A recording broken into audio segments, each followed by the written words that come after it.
अगर आप इस चैनल पे नए हैं तो इसको सब्सक्राइब कर लीजिए और बेल आइकन को प्रेस कीजिए ताकि हमारी नई आने वाली तमाम वीडियोस की नोटिफिकेशन आपको मिलते रहें और आप हमसे कनेक्ट रहें। बिस्मिल्लाहिर्रहमानिर्रहीम। खातिर हज़रात, मैं हूँ अख्तर अब्बास और आप सबको मेरा सलाम पहुँचे।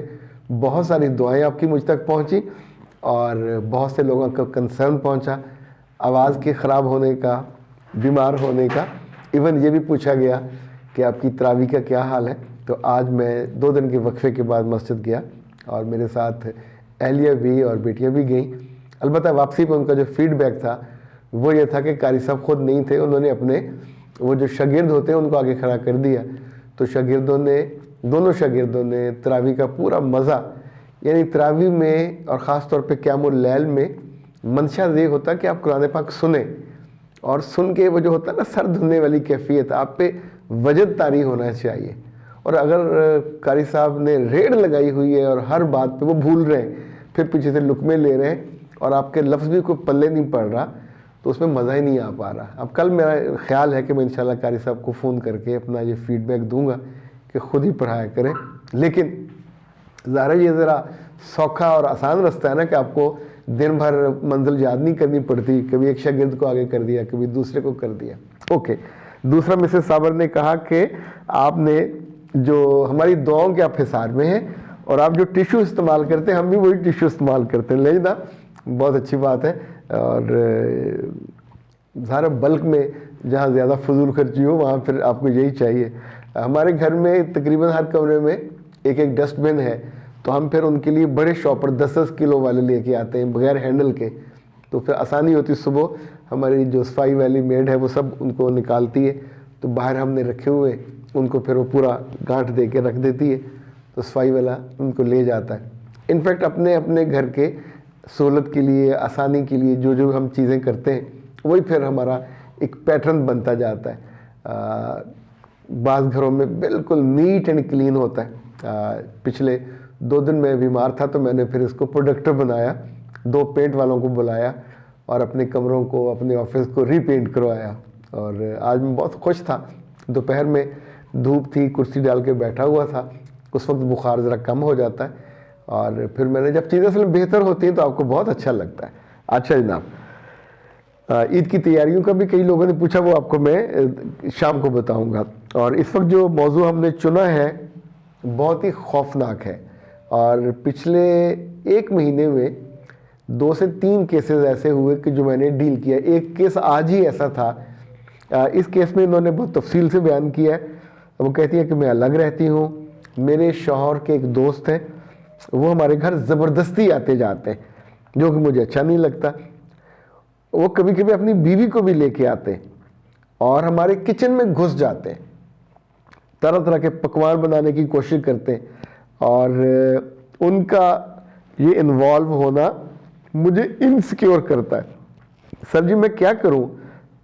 मुझे वो तोहफे भी जानबूझ के देते हैं और मैं बुरा लगने के बावजूद अपने मियाँ को मना नहीं कर सकती क्योंकि वो दोस्त उनको पसंद है। बेटा ये नाम इन्होंने लिखा है लेकिन मैं नाम उनका नहीं ले रहा। मेरे पास जो 2 केसेस थे उसमें एक खातून के कज़न थे, वो बिल्कुल इसी तरह जबरन घर आते थे और कोशिश करते थे कि जब मियाँ ना हो तब आए। और दूसरे जो थे उनके एक महल्लेदार थे और वो बड़े एक उदास और जैसे कोई मुस्तक होता है हमदर्दी का बेचारा बन के शुरू में इनकी ज़िंदगी में आए और फिर उन्होंने आके पानी बाजी को पिला रहे हैं। अच्छा बाजी आप बैठे, मैं किचन में से चाय बना के लाता हूँ। अच्छा बैठे में बच्चों स्कूल से आए हैं तो मैं उनको खिलाता हूँ। तो हौले हौले बाजी ने अपने घर की एक्सेस उसको, इवन बेडरूम की एक्सेस भी दे दी।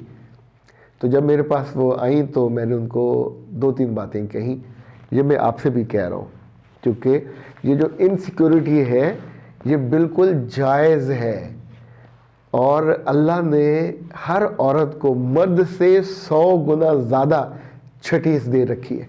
हमें बहुत बाद में पता चलता है कि हमारे साथ क्या होने वाला। खातून के जो सेंसर हैं वो बहुत जल्दी एक्टिवेट हो जाते हैं और उधर किसी मर्द ने औरत पे बुरी निगाह डाली या बुरी इंटेंशन से उसको देखा देखा, मुस्कुराया, छुआ या उसको स्टेयर किया या उसको कोई लाइन कराई, उसको फौरन पता चल जाता है कि इस बंदे की इंटेंशन अच्छी नहीं है। ये आपके मियाँ का दोस्त हो सकता है, ये आपका कज़न हो सकता है, ये कोई मोहल्लेदार हो सकता है। ये अगर गैर शादीशुदा है तो अपनी माँ को इन्वॉल्व करेगा, अपनी बहन को इन्वॉल्व करेगा, ताकि थोड़ा फैमिली स्टेटस मिल जाए। यानी उसके उस गंदगी को जो उसके अंदर है, आपको कैसे पता चलता है कि उसकी इंटेंशन बुरी है। लाइक आपने खाना बनाया और सबने खाया, तो ये ऐसी तारीफ करेंगे जो एग्जेजरेटेड होगी। भाभी, बाजी, जो भी वो कहते होंगे, हम तो उंगलियां चाटते रह जाते। फिर ये देखते ही देखते किसी की नज़र बचा के जो आपकी प्लेट होगी उसमें उंगली डाल के जो आपका जूठा होगा उसको खाने की कोशिश करेंगे। इवन इसमें से ऐसे लोग भी होते हैं कि आपका जो यूज़ किया हुआ टिश्यू है वो उसको, उस टिश्यू को वो संभाल लेंगे। आप फेंकने लगे तो कहेंगे मुझे दे दे, मेरे पास डस्टबिन है। डस्टबिन में नहीं, वो घर ले जाएंगे, उसको जाके किसी शॉपर में या किसी प्लास्टिक के बैग में रख लेंगे। इसी तौर पे आपकी प्लेट का कुछ बचा हुआ खाना, इसी तौर पे आपकी कोई ऐसी चीज़ जो किसी हवाले से उसने ले ली हो, और जब भी वो बाद में आपको एहसास दिलाएंगे तो इनफैक्ट ओनरशिप का दिलाएंगे कि मैं तुम्हारा कितना केयर करता हूँ। याद रखिएगा, माँ मोहब्बत करती है, माँ केयर करती है। माँ से ज़्यादा कोई औरत भी, चाहे वो भाभी हो, चाहे वो मोहल्लेदार हो, जिठानी हो, कुछ भी हो, वो जब एक्स्ट्रा केयर करती है हम उसको फफे कुटनी कहते हैं। She is not a mother but she is behaving कि मैं माँ से ज़्यादा तुम्हारी करती हूँ, तो ये चीटिंग है। It's a beginning of A cheating. तो इसी तौर पे ऐसे लोग आपकी तारीफ़ करें, आपके घर में घुसने की कोशिश करें, आपके बेडरूम तक आने की कोशिश करें, तो आपके मियाँ, आमतौर पे मियाँ नादान होते हैं, मियाँ को इतनी सेंस नहीं होती, कम उम्र भी होते और बाज़ दफ़ा चल्ले भी होते हैं उनकी मोहब्बत को। बेटा जो अल्लाह ने और उसके रसूल सल्लल्लाहु अलैहि वसल्लम ने कुर्बान जाएँ जो हदें मुकर्रर की हैं महरम की और ना महरम की, जब भी हम उनको छोड़ेंगे तो मरते हैं। इसने कभी आपको छू लिया और आपके मियाँ ने देख लिया, आपकी नीयत बुरी नहीं है पर आप मारे गए, आपकी ज़िंदगी बर्बाद हुई। मियाँ की गैर मौजूदगी में आपके घर आ गया और आपने उसे इंटरटेन कर लिया। सो पहली जो आपको इस मामले में रेमेडी है, बेमरवत बन जाइए। ऐसे लोगों पे जो अनवांटेड, अनडिज़ायर्ड हैं, अनइनवाइटेड हैं, उनको इंटरटेन मत करें। जब वो घर आ जाए तो मियाँ को चीज़ दें। आपका कोई बनता ही नहीं है, ना आप उसकी सहेली हो, ना आप उसकी दोस्त हो, ना आपके रिश्तेदार हो कि जाकर उसके सामने बैठो, को खाने की चीज़ देनी है तो मत ज़्यादा एहतमाम करें। उसे कहते हैं कोल्ड शोल्डर, उसको कोल्ड शोल्डर दीजिए। उसका फ़ोन कभी आपको बराह रास्त आए तो फ़ौरन ब्लॉक कर दीजिए।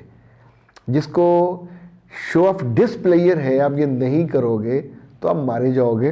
क्योंकि मैंने बहुत सारी बच्चियों का इतना शदीद नुकसान होते देखा, वो अंदर से बुरी नहीं थी पर बुरे लोगों से वास्ता पड़ गया। अच्छा, इससे पहले कि आपसे इजाज़त लूँ, अभी एक बच्ची ने पूछा था कि मैं ख़ुद को जानना चाहती हूँ तो क्या करूँ। बेटा ये भी आप ख़ुद को ना जानने का एक होता है इशू। हमारे 2 कोर्सेज हैं जो ख़ुद को जानने के बारे में, जानिए ख़ुद को, मानिए ख़ुद को। सेल्फ डेवलपमेंट पे है, सेल्फ ग्रूमिंग पे है, इन्हें ज़रूर कर लीजिए, तगड़े हो जाओगे। और कोर्सेज वैसे हमारे 14 हैं। मैं इनसे कहूँगा अपनी टीम को कि पीछे आपको वो कोर्सेज दिखा दें, क्योंकि जब जब आपको जिस चीज़ की तलब हो, भूख हो, ज़िंदगी में हेल्पफुल हो, वो चीज़ वो फ़ौरन करनी चाहिए। और इन दिनों हमारा पैकेज भी चल रहा है, 2 कोर्स कीजिए, 1 कोर्स फ्री। ये मार्च पूरा आप इसे एंजॉय कर सकते हैं। अख्तर अब्बास को दीजिए इजाज़त। अस्सलाम वालेकुम।